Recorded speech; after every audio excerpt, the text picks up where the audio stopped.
Hello students, we will continue with the topic of heat treatment of steels.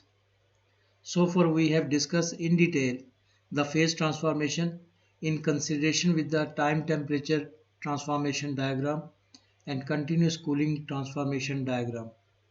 We discussed various microstructures which formed as a result of different heat treatment processes. The heat treatment processes discussed are annealing, normalizing, tempering and quenching. Today we will discuss another important topic of residual stresses and quench cracks. We will discuss how these residual stresses and quench cracks happens. To discuss that, let's consider the time temperature transformation diagram.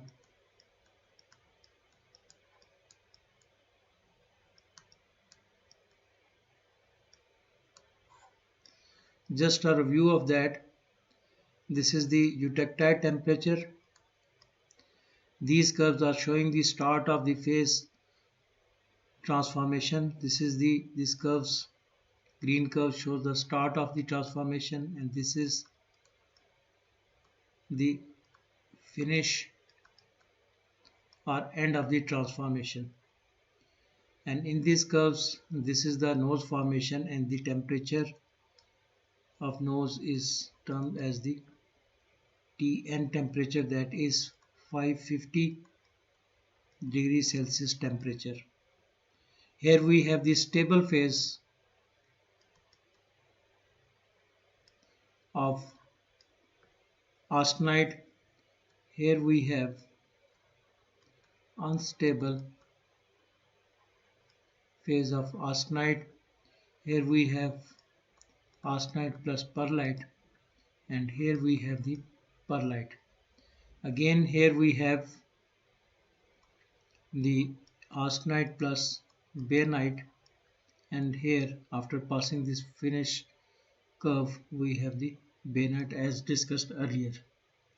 If we consider the transformation of martensite, now this is the start of the temperature of martensite, and this is the finish of martensite. And let's see if we have a transformation for large size component, the transformation into martensite, and we know this transformation is as a result of quenching. Now what is happening once we consider a large side object? Now the outer layer, outer surface is transformed first. Now this is transformed into martensite. Still the inner, if I show this, let's say this is the austenite, the outer surface that is transformed earlier than the inside. And if I draw the quenching curve, let's say I draw this curve that is for the transformation of austenite to martensite for the inner,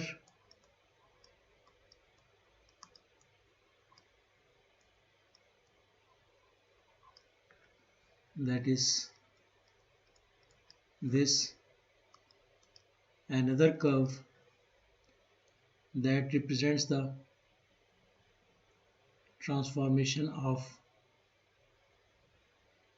austenite to martensite for the case of surface layer. Now if we see here, once the surface that starts to transform from this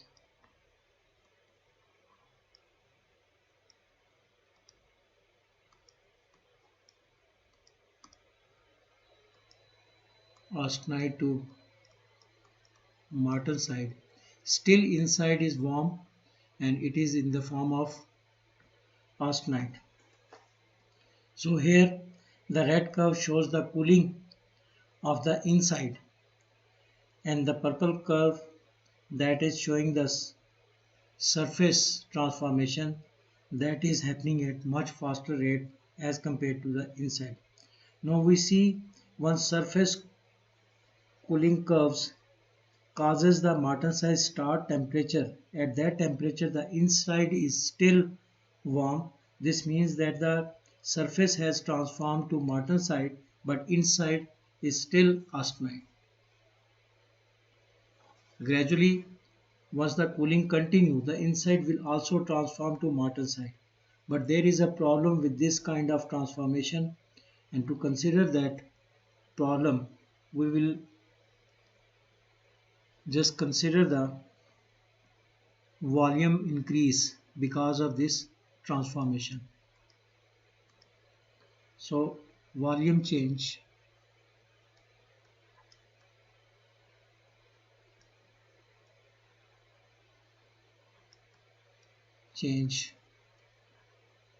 during austenite to martensite transformation.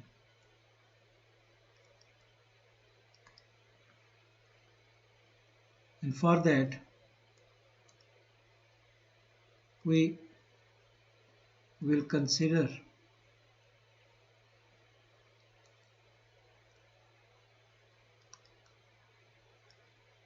the microstructure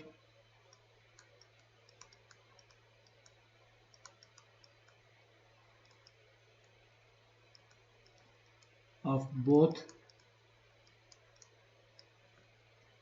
the austenite and the martensite.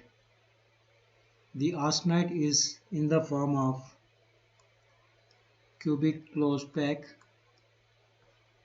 whereas the martensite is body centered tetragonal. We also know that the cube centered cube closed pack is denser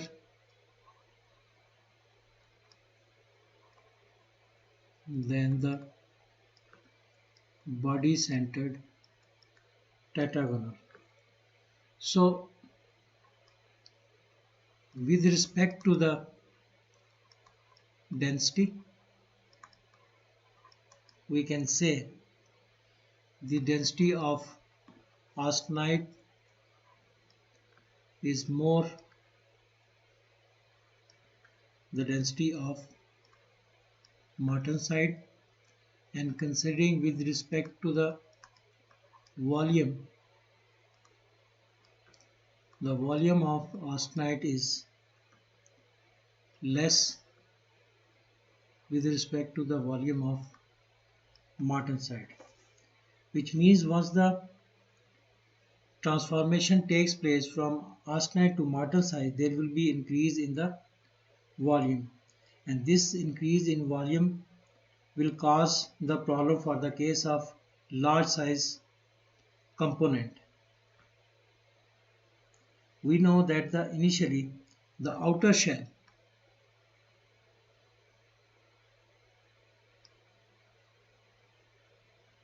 or the outer layer that is transformed to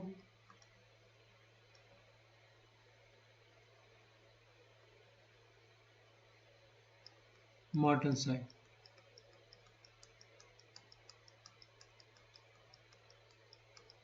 This is the outer layer or shell, whereas still inside is austenite. We know that the inside tends to transform to martensite, and that is associated with the volume increase that resisted by the already formed outside layer of this martensite. And this we know that this martensite is very hard and brittle.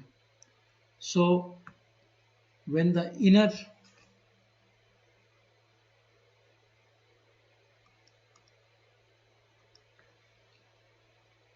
when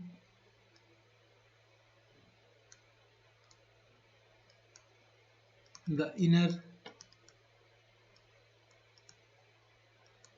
part tends to transform to martensite, the associated volume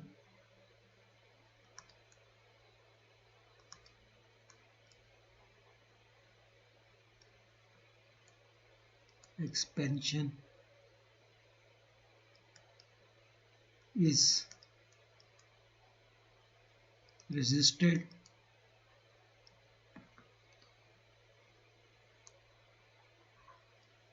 by the already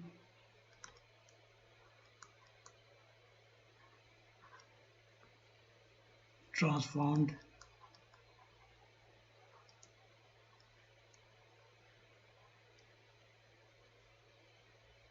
layer of martensite on the outer surface.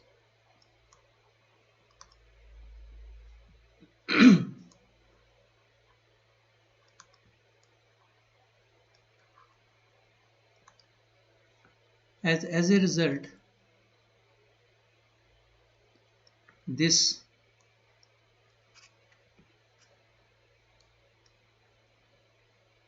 leads to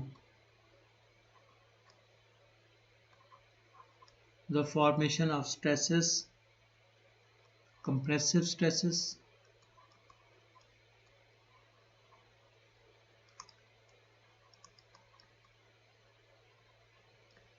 which are acting inside, and the tensile stresses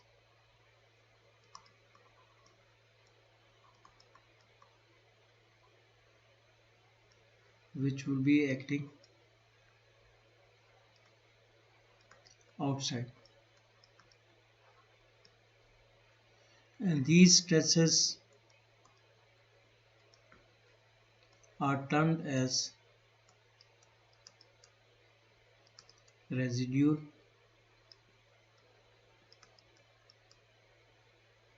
stresses. Now in general these tensile stresses are very dangerous, which causes the quench cracks. So we can say the tensile stresses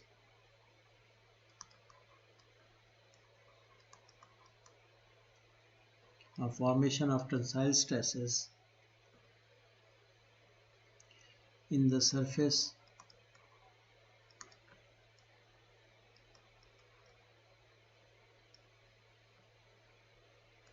martensite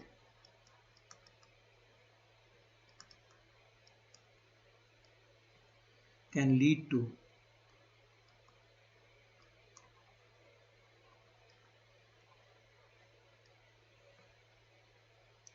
cracks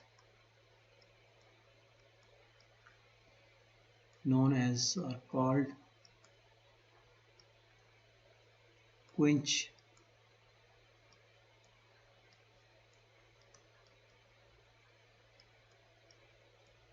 cracks.